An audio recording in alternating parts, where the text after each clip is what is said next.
एक गांव में एक बूढ़ा किसान रहता था।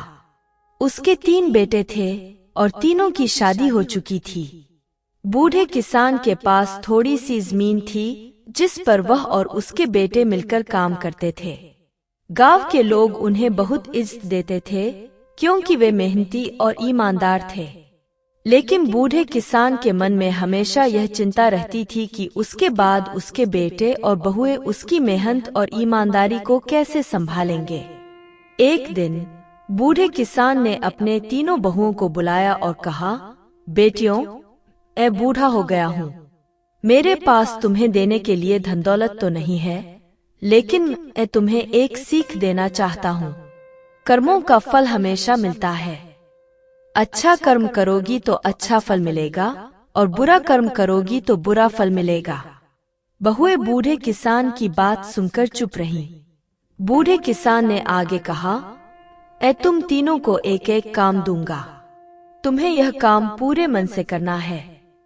जो इस काम को सबसे अच्छे तरीके से करेगी उसे मैं अपनी सारी जमीन और घर का मालिक बना दूंगा। तीनों बहुएं इस प्रस्ताव पर सहमत हो गईं।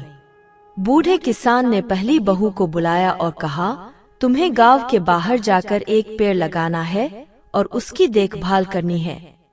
दूसरी बहू को उसने कहा, तुम्हें गांव के कुएं से पानी भरकर हर दिन पेड़ों को पानी देना है। तीसरी बहू को उसने कहा, तुम्हें गांव के लोगों की मदद करनी है, उनके साथ अच्छा व्यवहार करना है और उनकी समस्याओं का समाधान करना है। तीनों बहुएं अपने अपने काम में लग गईं। पहली बहू ने पेड़ लगाया और उसकी देखभाल करने लगी। दूसरी बहू ने कुएं से पानी भरकर पेड़ों को पानी देना शुरू किया। तीसरी बहू ने गांव के लोगों की मदद करनी शुरू की। कुछ दिनों बाद बूढ़े किसान ने तीनों बहुओं के काम का निरीक्षण करना शुरू किया। पहली बहू का पेड़ अच्छी तरह से बढ़ रहा था, लेकिन वह केवल अपने काम में ही लगी रहती थी। दूसरी बहू ने पेड़ों को पानी देना जारी रखा, लेकिन वह भी केवल अपने काम तक ही सीमित थी। तीसरी बहू ने गांव के लोगों की मदद करना जारी रखा और उसके अच्छे व्यवहार के कारण गांव के लोग उससे बहुत खुश थे। एक दिन बूढ़े किसान ने तीनों बहुओं को फिर से बुलाया और कहा, बेटियों, मैंने तुम्हारे काम का निरीक्षण किया है। पहली बहू ने पेड़ लगाया और उसकी देखभाल की, लेकिन वह केवल अपने काम में ही लगी रही।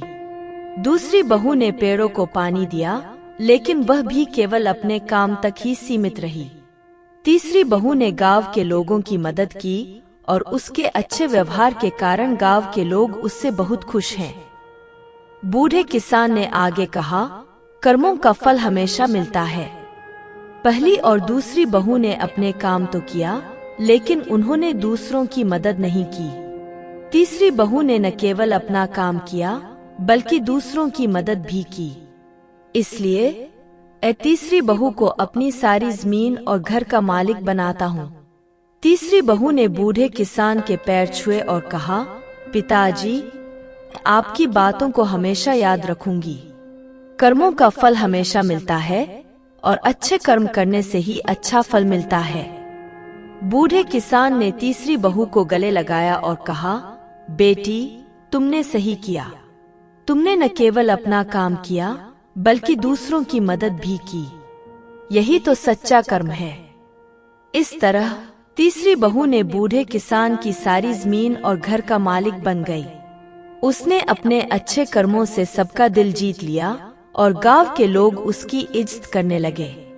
यह कहानी हमें यह सीखती है कि कर्मों का फल हमेशा मिलता है।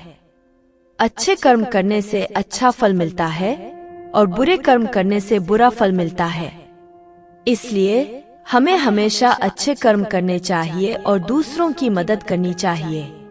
अगर आपको यह कहानी प्रेरणादायक लगी है तो इसे अपने दोस्तों और परिवार के साथ शेयर जरूर करें और कमेंट्स में बताएं यह कहानी आपको कैसी लगी। अच्छी लगी है तो वीडियो को लाइक करना ना भूलें। अभी आप इस चैनल पर नए आए हैं तो आप इस चैनल को सब्सक्राइब जरूर कर लीजिए। आपको ऐसी वीडियो रोज देखने को मिलेगी। धन्यवाद।